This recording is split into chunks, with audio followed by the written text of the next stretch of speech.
Hello, ಎಲ್ಲರಿಗೂ ಕಲ್ಪನಾ ಕಿಚನ್ಗೆ ಸ್ವಾಗತ. ನಾನಿವತ್ತು ಗಿಣ್ಣು ಹೇಗೆ ಮಾಡೋದು ಅಂತ ತೋರಿಸ್ತೀನಿ. ಇದು ಆಕಳ ಮರಿ ಹಾಕಿದ 2ನೇ ದಿನದ ಹಾಲು. ಇದು ಬಹಳ ಗಟ್ಟಿ ಇರುತ್ತೆ. ಅದಕ್ಕೆ ಇದಕ್ಕೊಂದು ಬಟ್ಲು ಮಾಮೂಲು ಹಾಲನ್ನ ಮಿಕ್ಸ್ ಮಾಡಬೇಕು.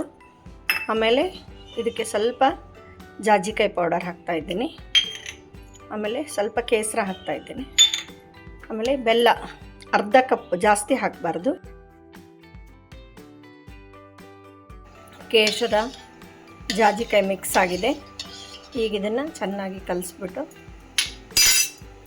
ಇದರಲ್ಲಿ ಹಾಕ್ತಾ ಇದ್ದೇನೆ. ಇಡ್ಲಿ ಕುಕ್ಕರ್ ಇಟ್ಟಿದ್ದೇನೆ. ನೀರು ಹೆಸರು ಬಂದಿದೆ. ಈಗ ಗಿಣ್ಣು ಚೆನ್ನಾಗಿ ಬೆಂದಿದೆ.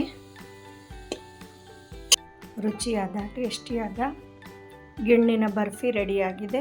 ಮಾಡಿರಿ, ನೋಡಿರಿ. ಧನ್ಯವಾದಗಳು.